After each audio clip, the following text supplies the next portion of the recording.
Hello guys, I'm back. So I took my second trade, which ended up in loss. So I'll be explaining what I did, why I took the trade, what was my psychology behind it, and why I think it was failed.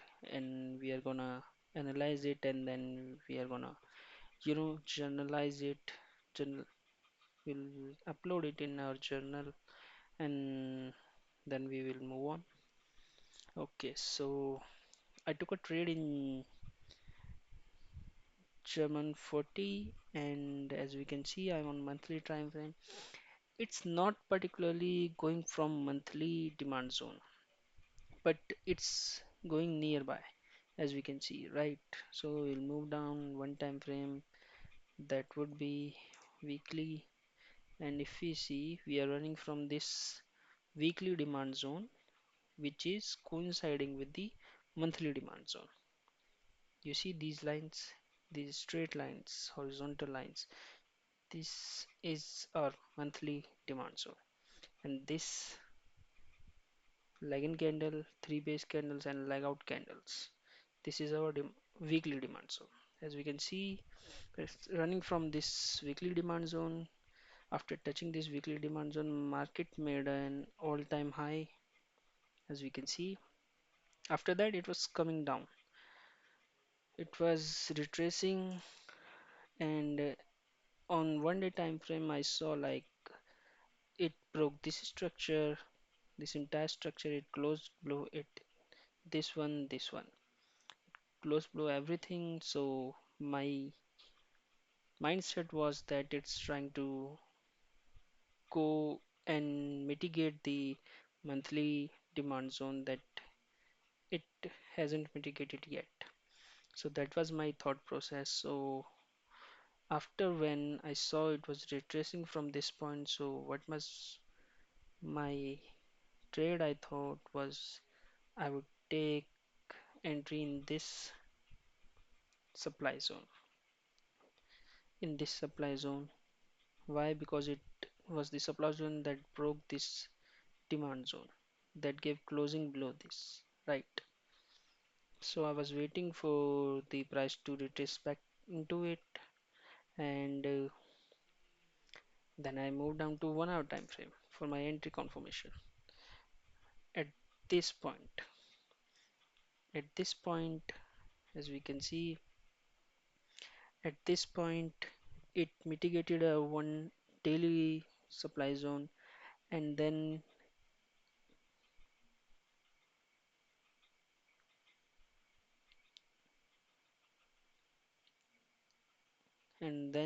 it tried to break this. As we can see, it broke this demand zone.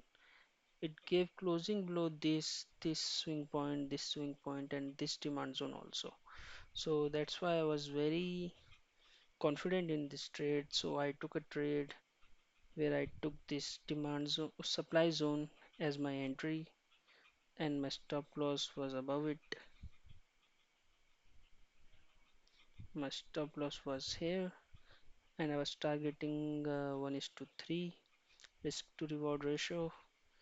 Mm, my entry was mitigated, but it ended up in a loss. I'll show you. We'll see history. Where is my entry? Yeah, you can see I sold German 40, three quantities at 18.5 to 6.1, and my stop loss was hit, which was around $300. Sorry, not 300, 2% of my account balance, that would be 200. So it was a little more than 200. As we can see, I lost around 235. So I think because of the slippage or whatever reason, I'm not sure, but that was the result of this trade. So now what I'm gonna do, see, I told you I'm gonna have a different kind of money management while I'm doing this. So since we lost a trade, now we will lower our stop loss or our risk by 1%. So a new risk would be 1%. The next trade I will take, it will, in that trade I'll be risking only 1%, only 1% of my account balance. So we're gonna take a screenshot of this,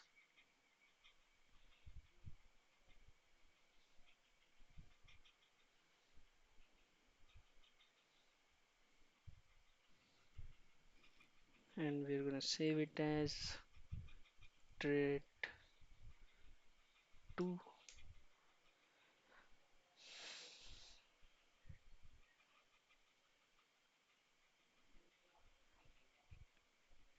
Sorry. Hmm. So yeah, now here we have our form where we have to put all the entries. We will say skip was German 40, trade type was a short trade, risk was 2%, entry type was confirmation, high time frame was daily, method used for high time frame is demand and supply zones, entry time frame would be 1 hour, method used for entry time frame, demand and supply zone, entry I took this trade on the Friday according to my time, so that would be 13th, and I exited on the same day, that would be 13th. Oh, we should check it. We should check it when my order got filled. We'll move down. We'll see 12th, 12th. Okay, it was 12.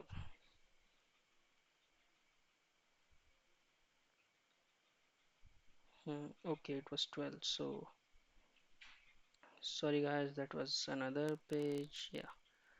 Okay. So yeah, it was 13 according to my time. I've set this trading view as New York time. So yeah, that's okay. Profit and loss, it was a loss. Reason for taking the trade. Hmm, what was the reason for taking the trade? Price was retracing back from all-time high, breaking multiple demand zones on daily time frame, then retraced back to daily supply zone,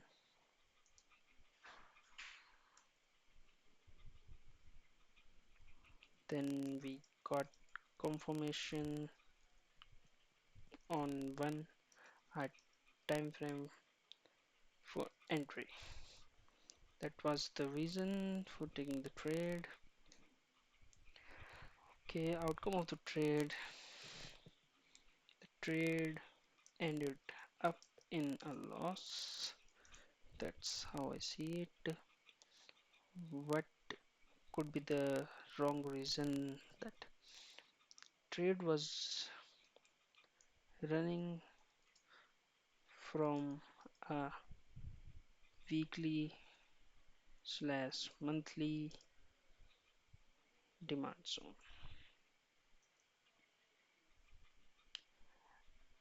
Although it broke demand zones on daily time frame, but demand zones were not very clear.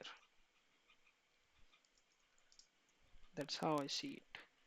That's what I think could be the wrong what I did in this trade. See, this is not a good structure that we can say is a good demand zone. This one we can say, but we see it was supported a little bit and then it broke. No good demand zone were there, only this is a good demand zone. Still I took this trade, and that too very nearby, and that too when it was running from a higher time frame demand zone.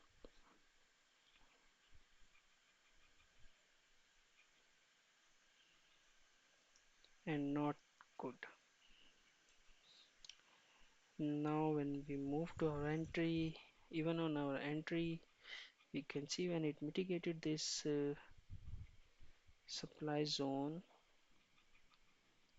daily supply zone, it did not broke any good structure. Even if we consider this as a demand zone,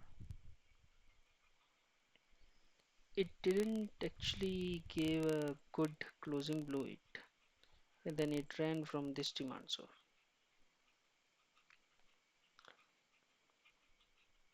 So we'll write this after mitigating our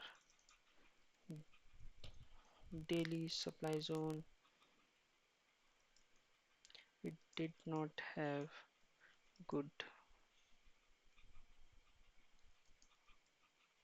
good break of 1 hour demand zone, and still we took the trade.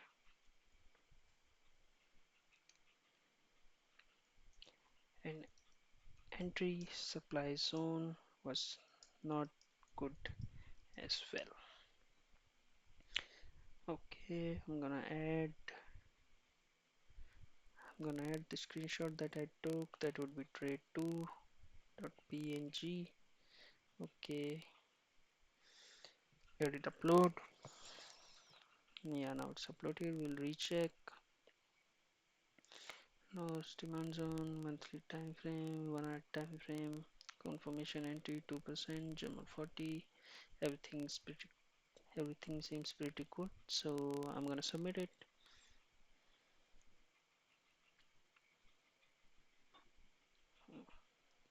Okay, we have journalized it, and now this was the trade. So now what my thought process is. See, I'll delete this.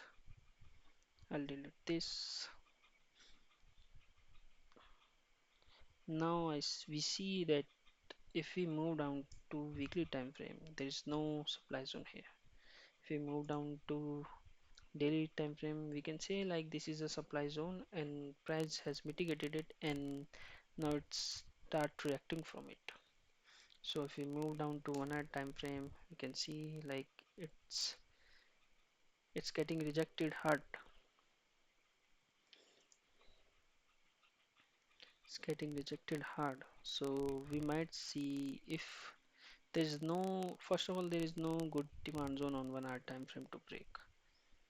Only if it gives closing below this, then we can say we might have a trade, but until then I don't think so. And on 4 hour, if we see this demand zone is already used and this one is already used, so we don't have a really good demand zone to support. Not on 4 hour, not on one day time frame.